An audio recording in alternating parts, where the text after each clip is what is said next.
greenhouse gas emissions. Now, the U.S. response on this has been really mixed. And the courts have been loath to really come down on one side or the other and allowing cases to kind of shape the evolution of regulation. We have had no less than 10 attempts at federal climate change legislation over the last 5 years. I mean, I knew of 3 major bills that had been attempted in the last couple of years that had failed. But when I did the research, I looked at 10 bills in the last several years that had all failed. And they range from 32 pages to 1,032 pages, but the approach is much the same. How do we regulate behavior and reduce greenhouse gas emissions in the U.S.? Right now, we have no legally binding cap on greenhouse gas emissions. I foresee more legislation introduced this year. I don't see the politics such that we're going to be able to pass that.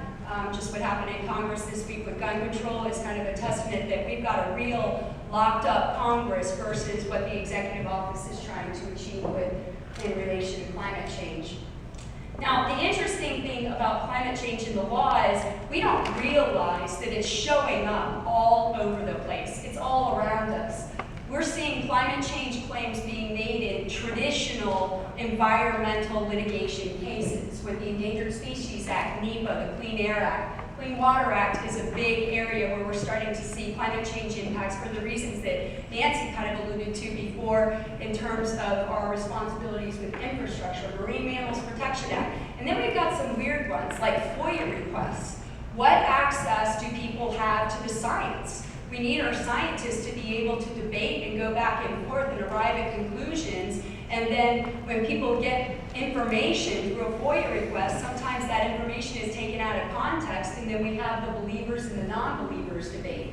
That was the Global Climate Change Research Act to try to promote the ability of scientists to be able to exchange information. The Federal Trade Commission is another one. We're starting to see regulation in terms of how companies brand themselves and market themselves with green products.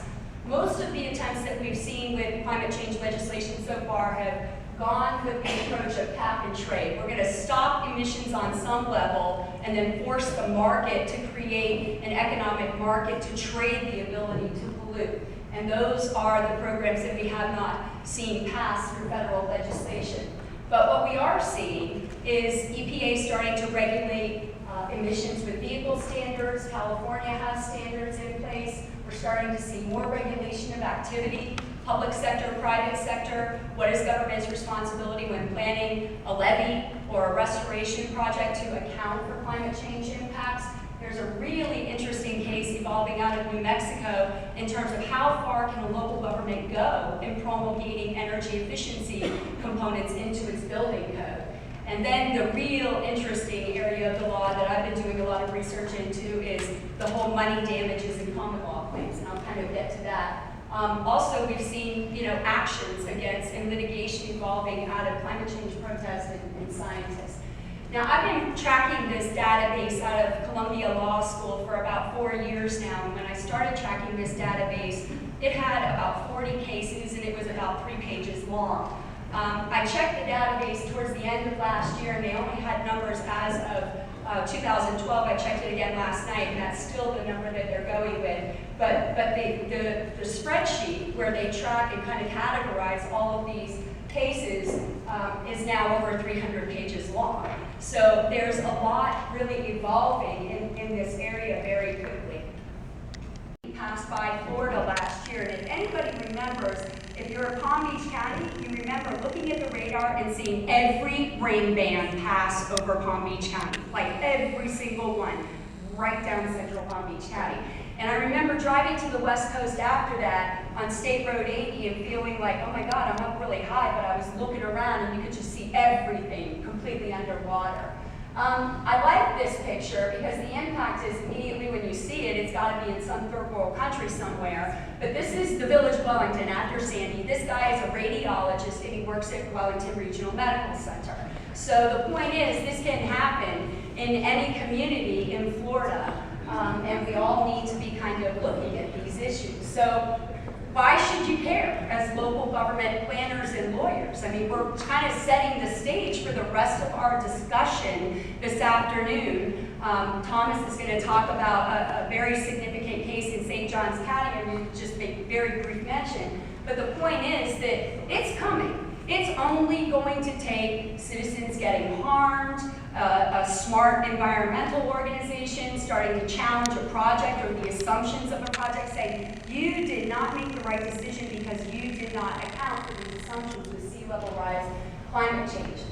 Florida has passed some interesting executive orders and some interesting laws over the last couple of years. We've kind of shifted some of that around, but most notably, probably many of you remember in 2010 when House Bill 697 passed, it amended Chapter 163 and said you have to include greenhouse gas reduction strategies in 4 different elements in your comprehensive plan.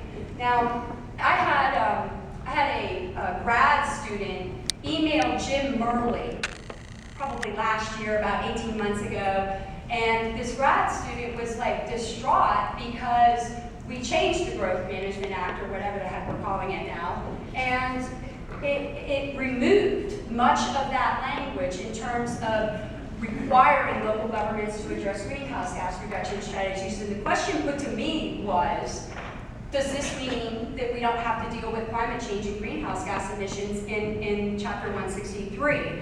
And I did a lot of analysis because I just started working on the Ventura County Comprehensive Plan, and I wanted to know, what does 163 really say about these issues, and what is a local government's responsibility to actually plan? The snowpack this year out west was not what people thought it was going to be. So there are a lot of issues regarding water supply, especially in the western United States with their system of water law prior appropriation. We've developed a new term. We're calling things now extreme precipitation instead of storm events. But there are some cases that are evolving in terms of sea level rise and predicting the impact on the infrastructure of something lesser than a named storm. Insurance liability coverage, I talked about that in the Steadfast case, but that is going to become an issue that you're really going to see a lot of, because the insurance industry has been doing a lot of legwork and market analysis on what their exposure is going to be, especially in places like Florida.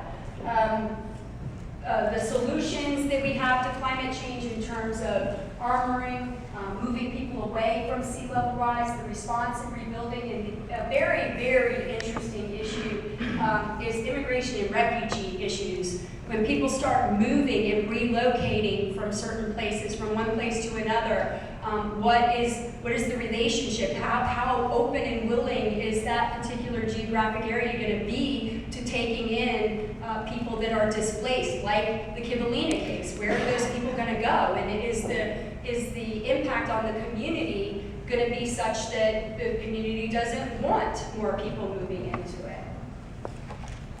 What's also happening at the federal level is, because the Obama administration is so frustrated with Congress right now in terms of not being able to pass meaningful legislation, the president is really on the record publicly saying he is going to use the full powers of the executive branch in terms of issuing executive orders, making sure that federal agencies are becoming prepared. Federal agencies are now required to adopt sustainability, and certain agencies are required to adopt climate change plans. The one branch of the government that is really ahead of the curve, believe it or not, is the military. And they're looking at climate change and sea level rise issues in conjunction with their facilities, with their operations, and when they deploy into another country, what is their energy use? Like the Department of Defense is going solar and going to biodiesel in a big, big way, because they also realize that it's a cost-saving issue. We have more climate change legislation predicted. It's uncertain what the new appointees to the Environmental Protection Agency and Department of Energy are going to be like. And another thing that the president is really strident on is saying, look, we're the federal government. You know, we can't require local governments to plan for this stuff. But what we can do is incentivize and disincentivize certain behaviors. But the statements that I've heard in some of the publications and news releases are really trying to start focusing on and engaging the local level, which is interesting. Another issue that I think is going to be evolving is the Restore Act. The Restore Act is post BP oil spill. It was passed in conjunction with MAP 21, the big transportation bill last year. The Restore Act has 11 project purposes associated with it that you can use Clean Water Act penalties. Some of that money can be used for coastal conservation plans, planning assistance. You'll even find community resiliency in the Restore Act. So it's going to be very interesting to see what the coastal communities, especially the 23 counties in Florida, queue up in terms of projects. They're now in the process of putting together multi-year plans with how they're going to spend their BP money. So it will be interesting to see if some of that money is used for land acquisition to serve as a passive climate change and adaptation barrier of sorts, or start planning for those issues.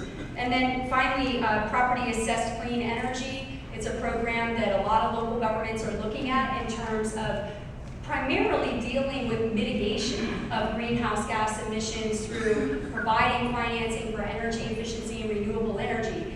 The thing that I think is interesting about a PACE program is that Florida's law is unique in that it allows wind resistance improvements to be financed through the program. And I think that is a tool that local governments can use for property owners to make their properties more resilient to climate change with wind resistance improvements.